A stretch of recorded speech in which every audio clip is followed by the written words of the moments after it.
Welcome to this explainer. Let's jump right in, because today we are exploring the absolutely incredible real story behind a man whose name is literally written on almost every single light bulb in your house. It's on your kitchen appliances, your monthly power bill, you name it. We're unpacking the story of the engine of progress himself, James Watt. So let's look at how one brilliantly stubborn mind fundamentally shifted the entire trajectory of human history. But first, we need to clear something up by debunking a very famous myth. Did a boiling kettle really spark the Industrial Revolution? I mean, you've probably heard the story, right? A young James Watt is just sitting there watching a boiling kettle, he sees the steam lift the lid, and boom, he suddenly invents the steam engine. On the spot. Well, spoiler alert, it's largely apocryphal. It was likely a myth created, or at least heavily embellished, by his own son, James Watt Jr., just to build up his dad's legend. The actual truth is, James Watt did not invent the steam engine from scratch at all. What he actually did was take an existing, highly inefficient machine, and he brilliantly optimized it. And honestly, this illustrates exactly why his optimization was so world-changing. You see, the watt is the International System Unit of Power. It was adopted back in 1889, and it was named directly after James Watt for his immense contributions to the development of the steam engine. So think about it. Every time you buy a 60-watt bulb or check the wattage of your microwave, you are paying homage to an 18th century Scottish engineer. How cool is that?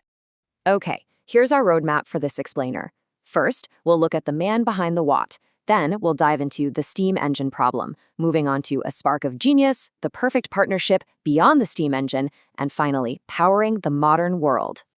Part 1, the man behind the watt, from Glasgow to greatness.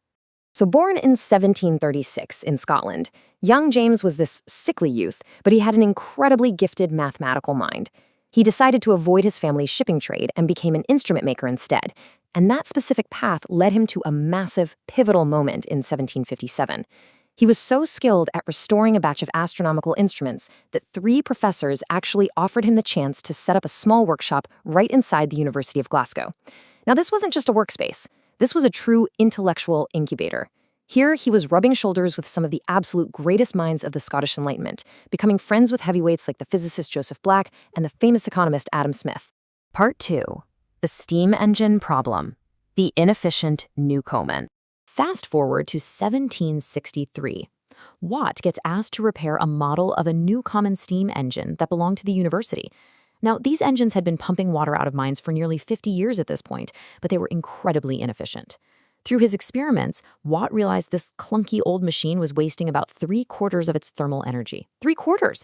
And why? Well, to condense the steam and create a vacuum, cold water was injected directly into the main cylinder. But then, to start the very next cycle, the whole cylinder had to be heated completely back up again. Heating, cooling, heating, cooling. It was a massive waste of coal. Watt's realization was simple, but it was absolutely profound. You have to maintain the cylinder's temperature and do the cooling somewhere else. Part 3, a spark of genius. The separate condenser. It was May 1765. Watt is taking a walk across Glasgow Green Park, and he has his true eureka moment.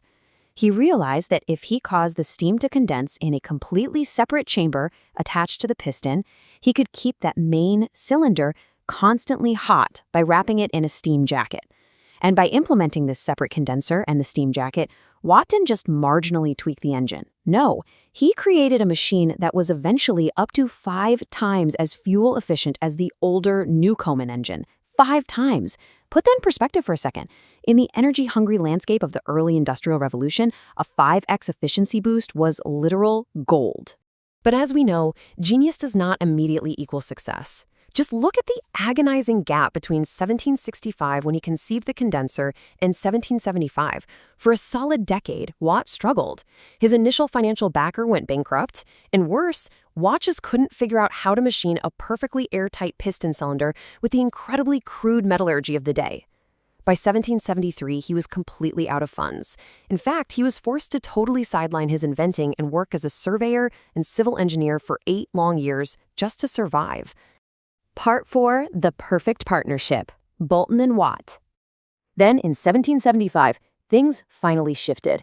Watt managed to secure a vital extension on his patent, and he formed a partnership with Matthew Boulton, who owned the Soho manufactory near Birmingham. This, right here, was life-changing. Boulton gave Watt access to an iron master named John Wilkinson. Wilkinson used these amazingly precise cannon boring techniques to finally cast an accurate, tightly fitting cylinder for Watt. The great hurdle was cleared.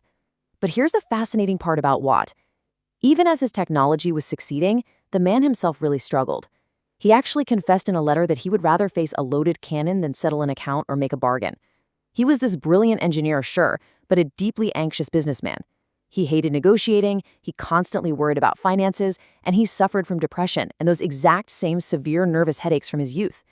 And honestly, he had plenty of reasons to be anxious. By 1795, a staggering 21,000 pounds was owed to Boulton and Watt. That is a massive sum for the time. This was largely driven by mine owners down in Cornwall who had started using pirate copies of Watt's engine, or simply refusing to pay their royalties. Watt was forced to go to court. He had to initiate these highly stressful, incredibly costly patent trials against the infringers. Thankfully, the courts ultimately ruled decisively in Watt's favor, which is what saved the firm from total ruin. Part 5. Beyond the Steam Engine. Prolific Tinkering. Now, while he was fighting all those brutal legal battles, his mind literally never stopped working. Watt was far more than a one-trick pony. He was a deeply curious chemist and a natural philosopher who was constantly inventing across entirely different fields.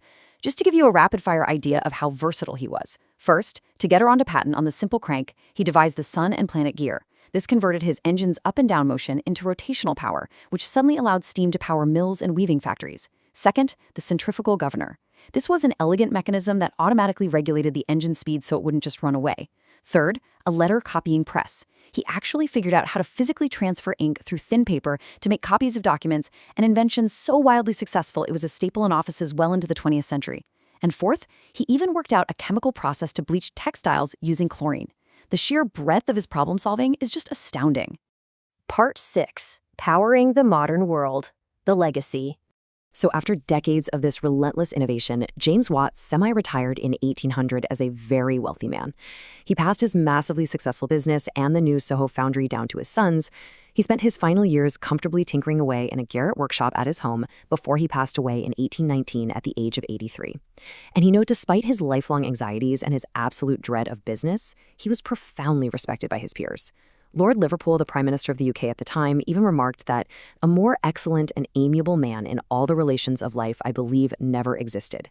He was a cherished member of the elite Lunar Society, a famously great conversationalist, and a fiercely loyal friend. Today, his legacy is absolutely monumental. Fun fact, in trying to sell his engines, Watt literally developed the concept of horsepower just to explain the output to customers who were used to using, well, actual horses. And then, in 1889, the scientific community immortalized him by adopting the watt as the SI unit of power. His relentless optimizations transformed the steam engine from what was essentially a marginal mining tool into the absolute mechanical workhorse of the Industrial Revolution. And fittingly, in 2011, he and Matthew Boulton became the first individuals to ever share a dual portrait on a Bank of England 50-pound note. So it leaves us with this incredible question. How can one person's relentless tinkering in a small workshop exponentially increase the power of mankind? James Watt didn't invent steam power, but he saw the inefficiency in the world around him and he just flat out refused to accept it. He applied thermodynamics before the word even existed. He battled through crushing debt, severe anxiety, and years of engineering failures, and ultimately, he gave humanity the exact energy efficiency required to build the modern world. Thank you so much for joining me on this explainer. Keep questioning how things work, keep looking for those everyday efficiencies, and I'll catch you next time.